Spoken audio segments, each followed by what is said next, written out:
SC రిజర్వేషన్ల వర్గీకరణను తెలంగాణ రాష్ట్రంలో అమలు చేయడం కోసం సుప్రీంకోర్టు తీర్పును అనుసరించి ఎలా ముందుకు సాగాలనే అంశాన్ని అధ్యయనం చేసి రాష్ట్ర ప్రభుత్వానికి నివేదిక సమర్పించడం కోసం నియమించబడ్డ ఎక్స్ సభ్య కమిషన్ చైర్మన్ గౌరవ డాక్టర్ షమీం అఖ్తర్ గారికి ఈరోజు మాదిగ రిజర్వేషన్ పోరాట సమితి పక్షాన షెడ్యూల్ కులాల వర్గీకరణ ప్రక్రియ వేగవంతమయ్యే విధంగా వర్గీకరణకు ఎలాంటి అవరోధాలు లేకుండా చూసుకునే విధంగా తమ సిఫార్సులు అందించాలని చెప్పి మేము వినతి పత్రం అందజేయడం జరిగింది. సుప్రీంకోర్టు తీర్పు ఆగస్టు 1న వచ్చిన తర్వాత గౌరవ తెలంగాణ రాష్ట్ర ముఖ్యమంత్రి వర్యులు రేవంత్ రెడ్డి గారు ఎస్సీ వర్గీకరణను త్వరగా అమలు చేయడానికి ముందుకు సాగుతామని ప్రకటన చేసిన తర్వాత అందుకు అనుగుణంగానే గౌరవ డాక్టర్ షమీం అఖ్తర్ గారి రిటైర్డ్ జడ్జ్ షమీం అఖ్తర్ గారి నాయకత్వంలో ఏకసభ్య కమిషన్ నియమించడం జరిగింది. అంటే వర్గీకరణ ప్రక్రియను ముందుకు సాగడం కోసమే ఈ కమిషన్ నియమించారు కనుక వర్గీకరణకు మళ్ళీ ఎలాంటి అడ్డంకులు రాకుండా చూసుకోవడానికి తగిన అన్ని విధాల సిఫార్సులు చేయాల్సిందిగా మేము కమిషన్ కోరడం జరిగింది. అదే సమయంలో మాదిగ రిజర్వేషన్ పోరాట సమితి 3 దశాబ్దాల ఉద్యమం చేస్తున్నది. మేము ఎవరికి వ్యతిరేకం కాదు.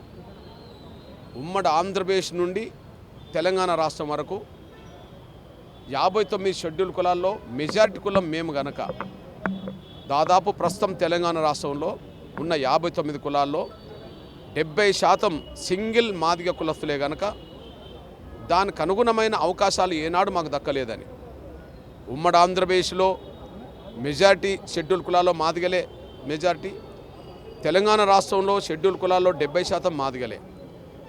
ఉమ్మడి ఆంధ్రప్రదేశ్లో మాదిగలు మెజారిటీ ఉన్నా మాకు మెజారిటీ మా న్యాయబద్ధమైన వాట దక్కలేదని కమిషన్ నివేదికలన్నీ స్పష్టం చేసినాయి. అందుకు రామచంద్ర కమిషన్, ఉషా మేర కమిషన్ సాక్ష్యంగా నిలబడ్డది. దానితో పాటు తెలంగాణ రాష్ట్రంలో సింగిల్ క్యాస్ట్గా 170% ఎస్సీల్లో మాదిగలే గనక 170 అవకాశాలు ఏనాడు కూడా దక్కలేదని, విద్యా ఉద్యోగ రంగాలతో పాటు సంక్షేమ రాజకీయ రంగాల్లో కూడా మా వాటా మాకు దక్కలేదు. కాబట్టి న్యాయమైన పోరాటాన్ని మేము కొనసాగిస్తూ వచ్చాం. 2004లో స్టేట్కి పవర్ లేదని చెప్పి సుప్రీంకోర్టు జడ్జిమెంట్ ఇచ్చిన తర్వాత అంతకుముందు వర్గీకరణ 4 ఏళ్ళు అమలు జరిగినప్పుడు మాత్రమే మాకు మేలు జరిగింది కనుక ఆధారాలనే కనుక మళ్ళీ వర్గీకరణ అమలు చేయించుకోవడం కోసం పోరాటంలో భాగంగా 2 దశాబ్దాల పాటు మళ్ళీ పోరాటం చేస్తే అంతిమంగా గౌరవ సిజే గారి నాయకత్వంలో, గౌరవ చీఫ్ జస్టిస్ చంద్రచూడ్ గారి నాయకత్వంలో 7 జడ్జిలతో కూడిన రాజ్యాంగ ధర్మాసనం వర్గీకరణకు సిఫార్సు ఇచ్చిన తర్వాత ఇక సాంకేతికంగా ఉన్న అడ్డంకులు తొలగిపోయినాయి అనే విషయం అందరికీ తెలుసు. కానీ వర్గీకరణ ప్రక్రియను ఇంకా చట్టబద్ధత కల్పించడానికి ఎలాంటి నిర్ణయాలు తీసుకోవాలనే విషయంలోనే మిమ్మల్ని నియమించారు కనుక ఈ విషయంలో మేము 2 విజ్ఞప్తి చేస్తున్నాం. సింగిల్ క్యాస్ట్గా మేము తెలంగాణలో 70% ఉన్నాం. మా 70% రిజర్వేషన్ల ఫలాలు మాకు దక్కలేదు కనుక ఇప్పుడు తెలంగాణ రాష్ట్రంలో వర్గీకరణలో భాగంగా మాకు 70% అవకాశాలు వచ్చే విధంగా వర్గీకరణ జరగాలని మేము డిమాండ్ చేశాం.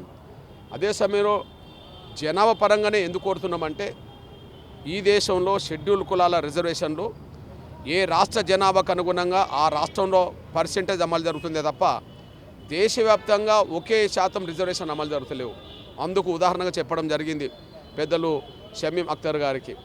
ఇప్పుడు తెలంగాణ రాష్ట్రంలో 59 కులాల జనాభా మొత్తం కలిస్తే 15% అవుతే, అదే మనకు గోవా కాడికి వెళితే 2% మాత్రమే ఇస్తున్నారు రిజర్వేషన్లో. అంటే అక్కడ షెడ్యూల్ కులాల జనాభా 2% కాబట్టిగానే 2% ఇస్తుండ్రు.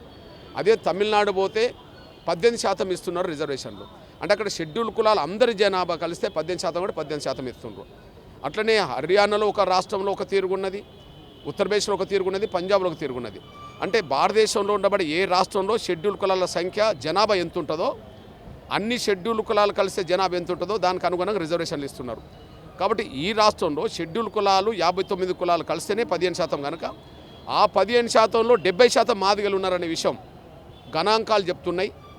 అది 81 సాక్ష్యం, 91 సాక్ష్యం, అదే సమయం 2011 కూడా సాక్ష్యం చెప్తున్నది.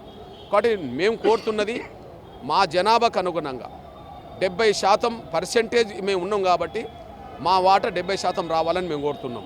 రెండోది మా వెనుకబాటు కూడా ఉన్నది. సుప్రీంకోర్టు జనాభా పరంగా చూడడమే కాకుండా వెనుకబాటుతనం కూడా చూడమన్నారు కనుక ఇక్కడ మా జనాభాకు అనుగుణంగా రిజర్వేషన్ పొందలేదంటేనే మేము వెనుకబడిపోయినాం. విద్యా ఉద్యోగ సంక్షేమ రాజకీయ రంగాల్లో తెలంగాణ రాష్ట్రంలో మాకు 70% రావాలి. 70% రాలేదంటేనే మా వెనుకబాటు కనిపిస్తున్నది. కాబట్టి జనాభా అధిక సంఖ్యలో ఉన్నది, మా వెనుకబాటు కనిపిస్తున్నది. కాబట్టి మా రిజర్వేషన్ ఫలాలు మాకు వచ్చే విధంగా చూడాలని చెప్పి, అది వర్గీకరణ ద్వారా చూడాలని చెప్పి కోరడం జరిగింది. మేము స్పష్టం చేశాం, మాది ఎవరు దోసుకోవద్దు, మేము ఎవరిది దోసుకోవద్దు. మాది గల అవకాశాలు వేరే వాళ్ళు ఎవరు దోసుకోవద్దు. అదే సమయంలో మాదిగలు కూడా ఇంకొకరు అవకాశాలు దోసుకోవాలని మేము కోరుకోవట్లేదు. ఎవరు అవకాశాలు మాకొద్దు. కాబట్టి ఈ 59 కులాల్లో ఏ కులాలు ఎందులో ఉన్నారన్నా వాళ్ళ ఇష్టం తప్ప మేము మాతోటే కలవాలని కోరుకోము, మా నుంచి విడిపోవాలని కూడా కోరుకోము. అది వాళ్ళ ఇష్టం మాత్రమే. కలిసి ఉండాలన్నా ప్రత్యేకంగా ఉండాలని కూడా ఏ కులం ఆ కులం నిర్ణయించుకోవాల్సిందే తప్ప మేము మాతోటి కలవాలని లేదా విడిపోవాలని మేము కోరుకోము. కనుక ప్రతి కులం స్వతంత్రమైంది.